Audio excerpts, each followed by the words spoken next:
la chance en Polynésie d'avoir ce melting pot culturel. La Vahiné, c'est un mix de toutes ces beautés, de toutes ces cultures.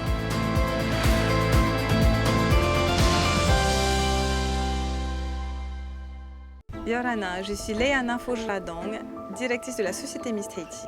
Nos Miss Tahiti sont ambassadrices Air Tahiti Nui chaque année. Alors pour moi, le mythe de la Vahiné existe, mais ce n'est pas un mythe, puisque chaque année j'organise un événement qui met en valeur, qui met en avant toutes nos belles Vahinées. Donc je vous prouve que la Vahiné n'est pas un mythe et qu'elle existe vraiment. Forcément, c'est pas toujours facile d'être parfaite, et puis c'est pas le but de toute manière. Mais en tout cas, nos Vahinées essayent d'évoluer avec leur temps et puis de trouver leur place au sein de la société. Je pense que Miss Tahiti sort totalement des clichés. Alors aujourd'hui, quasiment 70% de la note se fait sur le test de culture générale et sur l'oral devant les membres du jury. 30% de la note compte pour le physique.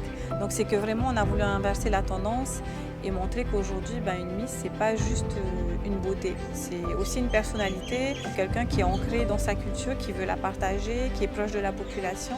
Voilà, c'est une femme juste équilibrée, complète sur tous les niveaux. On a eu aussi bien des Miss Tahiti, des Vahinées blondes aux yeux verts, telles que Mariva Georges, Veima Lama.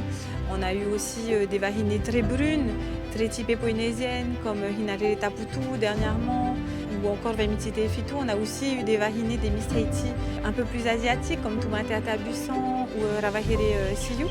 C'est vraiment l'exemple type qu'en Polynésie, on a toute cette richesse culturelle.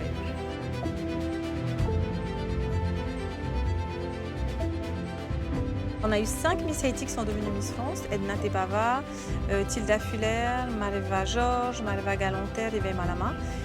Donc je pense que Tahiti est dans le palmarès top 3 des régions à avoir accédé au titre de Miss France.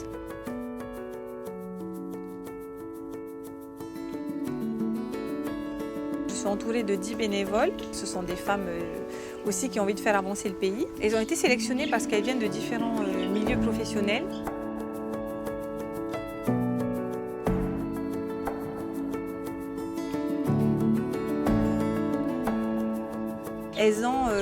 Elles ont leur expertise et du coup elles sont de très bons conseils. Et on se regroupe et du coup pendant un an on bosse sur l'événement. Je pense qu'elles ont été motivées par la tâche qu'elles avaient chacune de leur côté à effectuer pour cet événement. Alors je ne suis pas très objective, mais oui, je pense que l'élection de Miss Tahiti est l'événement de l'année. Tous les ans, ça a lieu au mois de juin.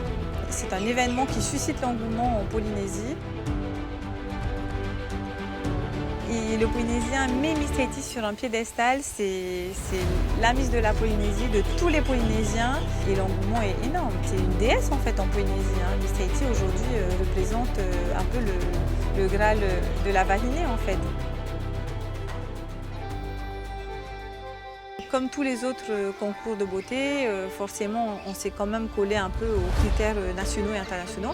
Et donc, il y a le passage en tenue de ville, le passage en maillot de bain et le passage en robe de soirée. Par contre, c'est vrai qu'en Polynésie, on a ce passage qui est appelé le passage en tenue végétale, qui est mon passage préféré. Et en fait, qui met à l'honneur tous les artisans locaux, les designers, les couturiers. Donc ça peut être un passage fait de tapas, de fleurs, de vanille, toutes les richesses de la Polynésie.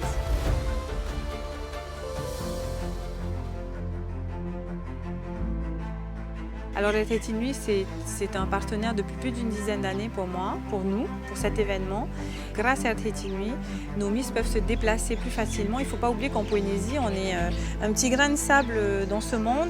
Et donc grâce à Air Tahiti Nui, on arrive à partir jusqu'en métropole pour accéder à l'élection de Miss France et à d'autres concours internationaux qui ont lieu quelquefois au Japon, en Asie, en Europe. Donc merci à Air Tahiti Nui pour son soutien.